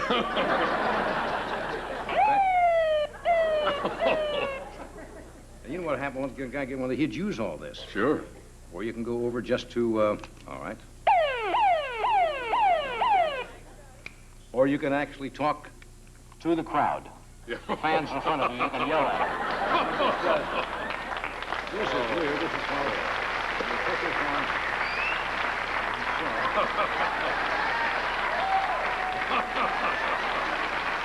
Mr. America. You believe this? Let me see this there. This is all we need. What are you doing? Just trying to turn something on to get the real feel of it. No, you have to actually act. This is the guy you'd get behind you at the ball game. Now these, let me see. All right. You ever go to the beach? Yes. All right. You don't have sandals available? These are Cheap Charlie's Soul Suckers. You don't have to strap them on. You just put them on the bottom of your feet. And they stick. So if you're walking the beach with a sofa like that. Wonderful. Yeah. This would be you at the beach. Prince Charles.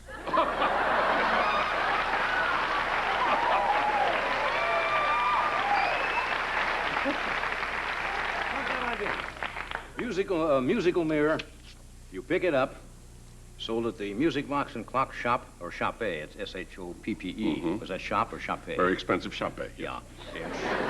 This is $110, but if you had a bad day, you pick the mirror up.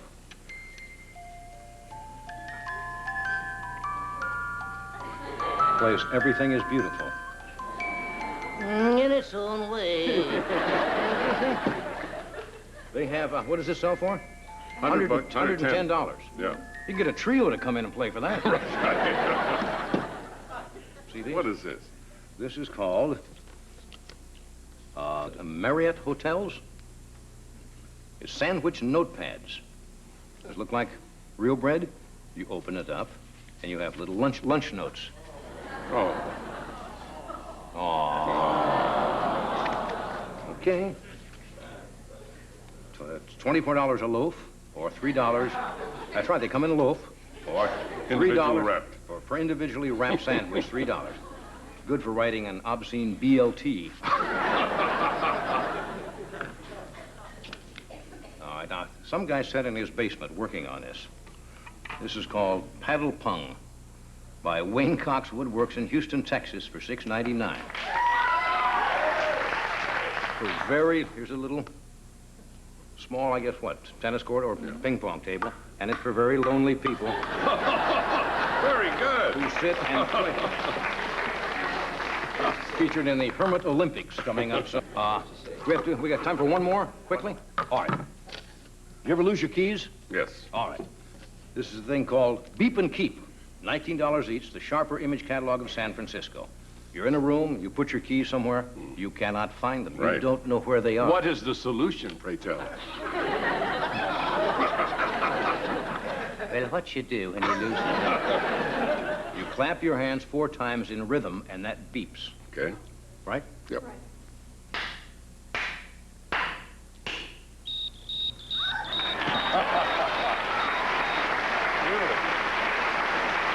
We'll be back in just a moment.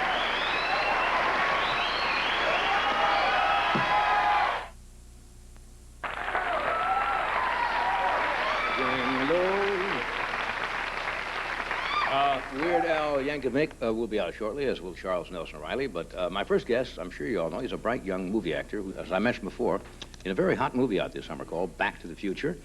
And Michaels has another movie opening August the 9th called Teen Wolf. And then he goes back to NBC series Family Ties for a 4th season. Would you welcome Michael J. Fox?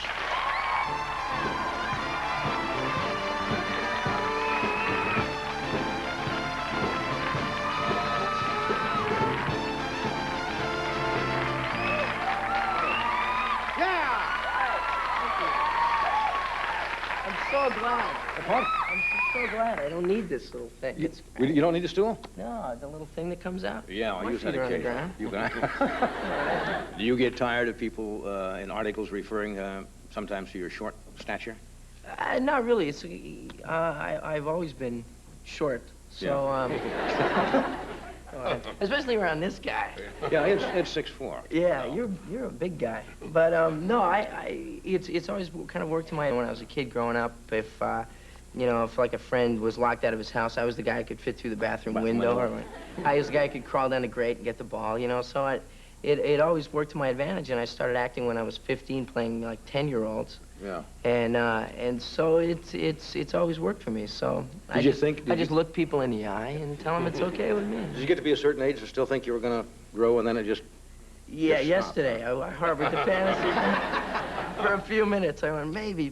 No, I think actually I got used to it. There was a point there when I was working. I was about 18, and I moved down to the States and was playing younger parts. And I thought, one day I'm gonna like grow, and the whole thing is gonna go out the window.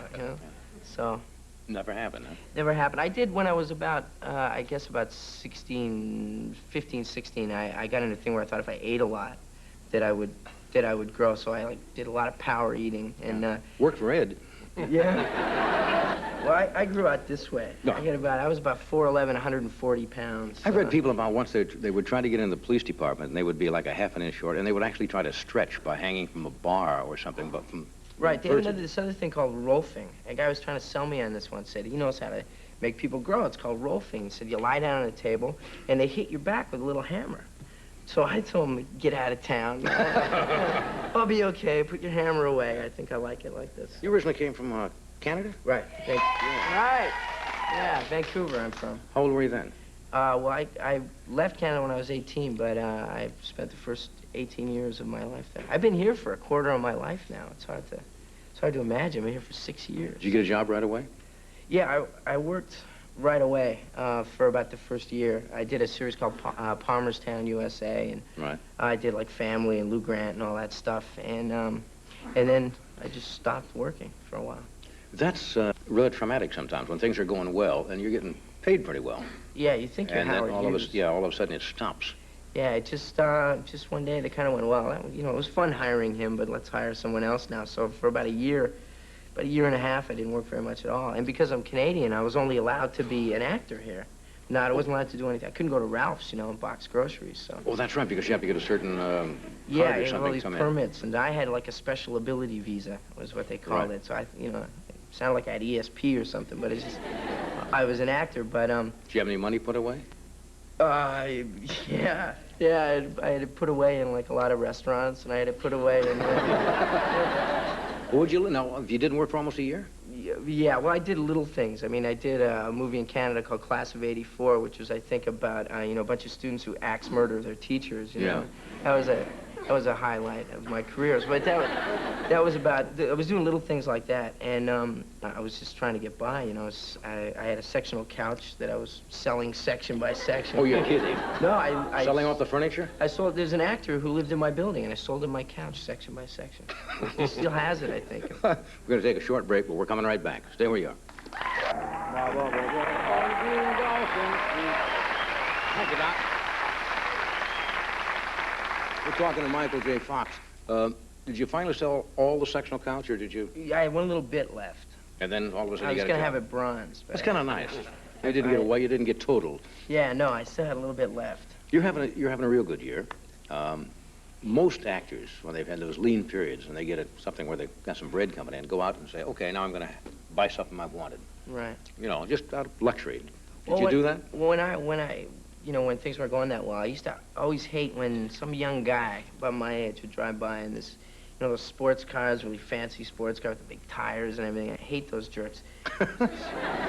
So I went out and bought one. Yeah. It's great. To get even with I it. got, yeah. Kind of nice to tool down the street It's and that. great. It goes 90 backwards. Yeah. And you bought a house, somebody said? Yeah, I just got a house in the hills. It kind of reminds me of Canada because there's like dirt all around it and stuff, and trees that have been there for a while. And in fact, there's a guy who is kind of the equivalent of, I guess, Bombastic Bushkin. Oh, this yeah, guy right. who works for me named Howard the Whiz Wiznicki. That's your business manager? Yeah, and he said to me, I was looking for houses. He said, okay, now what you want to do, when you go and you see these houses with the broker, you be real cool. You be real kid. You hate everything. You don't like the house. You wouldn't live in it if they paid you, and that way he can negotiate. So I looked at all these houses, and I walked into this one, and I looked around, and I threw my keys in the ground, dropped to my knees, said, my house, my house. And Blew the cool, and you won. Well, yeah, he just took it and said, he does this at every house. No. You don't want to get too cool. No, that's but, no fun. But we got it, and I was bouncing around. And then My house, I want finally it. got it and moved in. I put a lawn chair in the middle of the empty living room with a baseball bat and just said, mine. Mine. This is mine. So I'm having a lot of fun with it. Yeah. You have a current lady friend? It's none of my business, but, it's just How about you?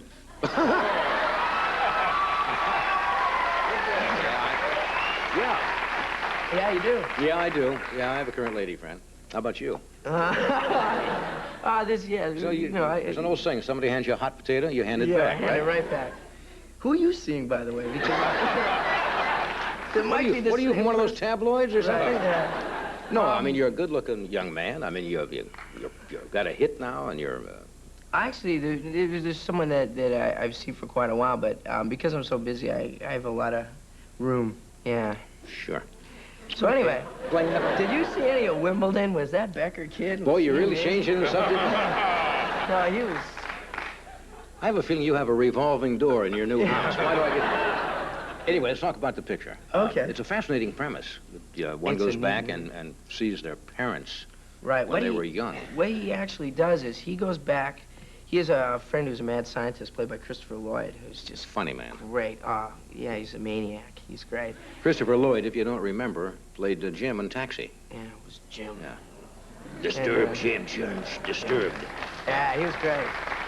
And anyway, he's an inventor, and he invents this time machine made out of a DeLorean. You know those cars. Oh, do I know those cars? And Do I know those cars? Yeah. Anyway, he makes this time machine, and he sends Marty back to 1955. And Marty interferes with his parents' meeting and immediately jeopardizes his own future existence. So now he's got to get his parents together and get back to the future. Good premise. Here's a film clip. Oh, I should explain this before you go, because it's really complicated. What happened was Marty's grandfather hit him with the car, and his mother gets a crush on him, and now he's having dinner with his family who they don't know that they're going to be his family. And his mother is... His mother is... Your future mother is eyeing you. Making the moves, yeah. Yeah, that's... Okay. Weird situation. Watch the monitors. You know, Marty, you look so familiar to me. Do I know your mother? Yeah, I think maybe you do. Oh, well, then I want to give her a call. I don't want her to worry about you. You can't. That is, nobody's home. Oh. Yeah. Oh. Listen, do you know where Riverside Drive is? It's on the other end of town. That's Maple. East end of town. Mother, with Marty's parents out of town, don't you think he ought to spend the night? I mean, after all, Dad almost killed him with the car. That's true, Marty. I think maybe you should spend the night. I think you're our responsibility. Well, gee, I don't know. And he can sleep in my room. I gotta go. Thanks so much. It was wonderful. You were all great. See you all later. Much later. Good premise. Good premise.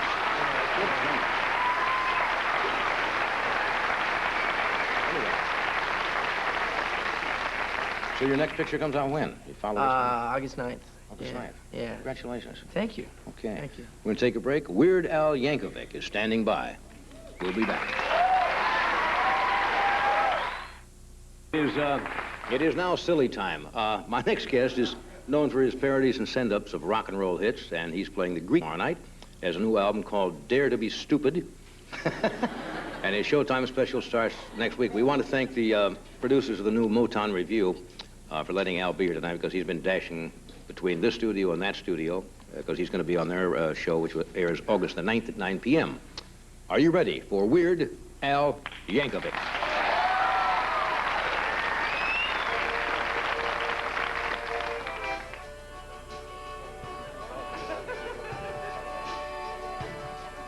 I met him in a swamp down in Dagoba, where it bubbles all the time like a giant carbonated soda. S-O-D-A, soda. I saw the little runt sitting there on a log.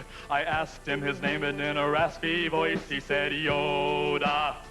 Y-O-D-A, Yoda. Yo-yo-yo-yo, Yoda. Woo!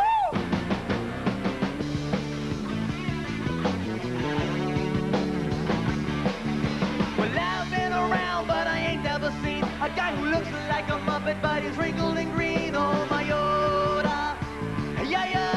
Yoda. Well, I'm not dumb, but I can't understand how he can lift me in the air just by raising his hand. Oh, my Yoda. Yoda. Yoda.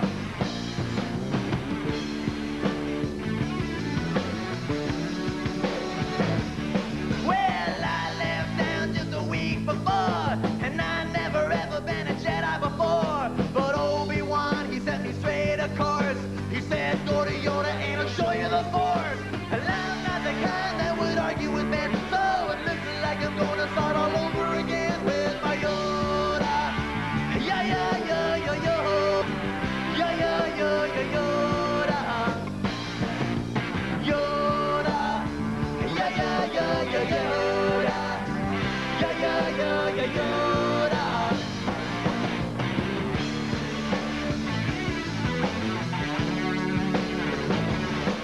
So I used the Force. I picked up a box. I lifted some rocks.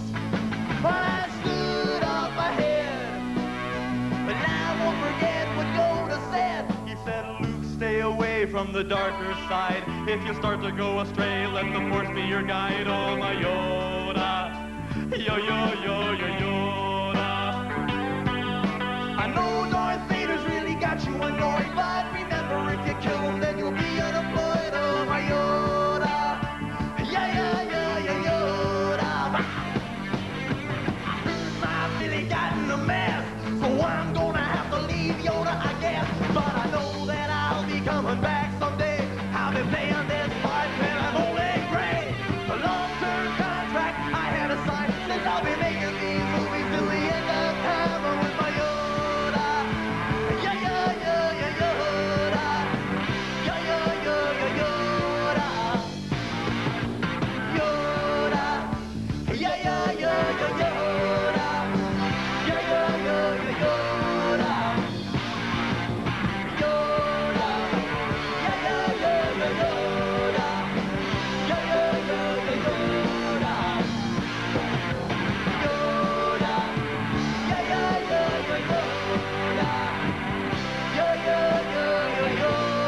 That, of course, was Al's version of a song I think originally called Lola. And ones I've seen on MTV, I think, are Eat It and Like a Sturgeon.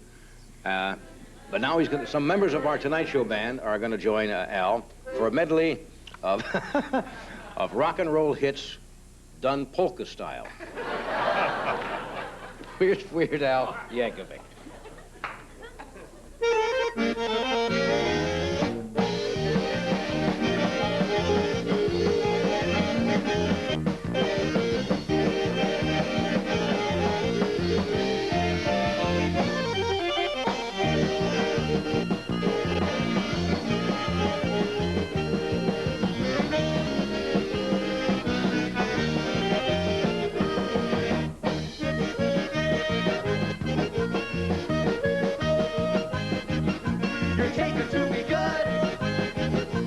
Like you know you should.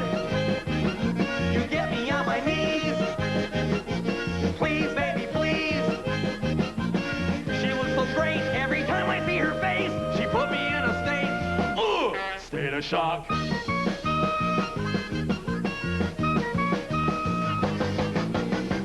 Top coat, top hat. I don't worry 'cause my wallet's fat. Black shades, white glove. Looking sharp, looking for love. They come a running just as fast as they can, 'cause every girl's crazy about a sharp dressed man. Hey!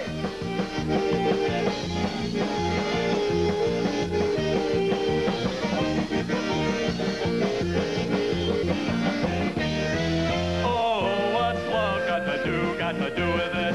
What's love but a second-hand emotion? What's love got to do with it? Who needs a heart when a heart can be broken? METHODOFLOVE. It's the method of modern love. Owner of a lonely heart. Owner of a lonely heart. Much better than the owner of a broken heart. Owner of a lonely heart.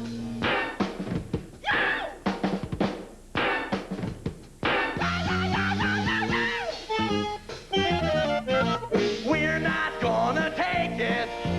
No, we ain't gonna take it. We're not gonna take it anymore.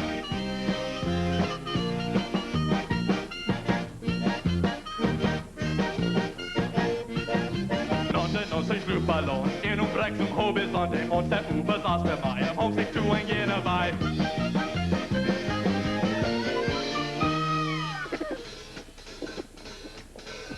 Now I gotta cut loose, foot loose, kick off my Sunday shoes. Please, Louise, pull me off of my knees. Jack, get back, come on before we crack. Blue, you're blue. Everybody cut foot loose. Why don't you use it? Try not to bruise it. Fight and don't lose it.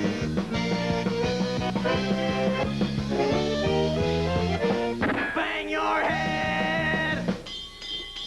Mental health will drive you mad. Bang your head. Mental health will drive you mad.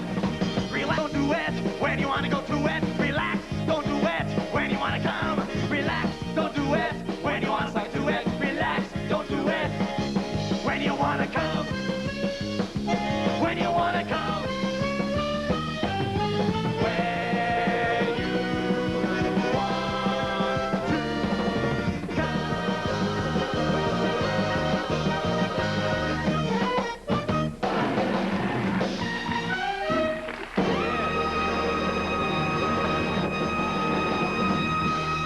Weird Al Yankovic.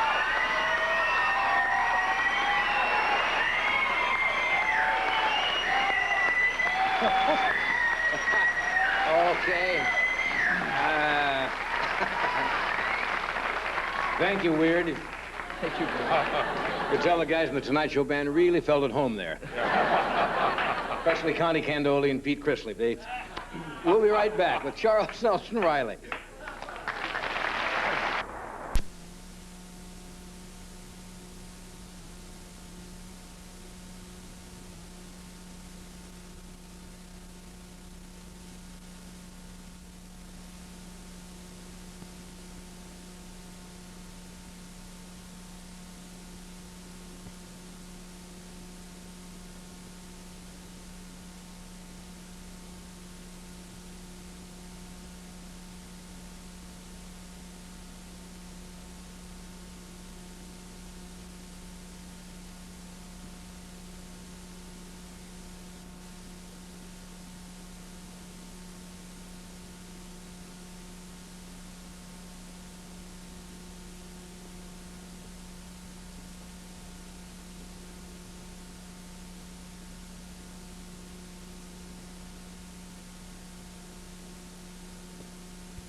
Thank you.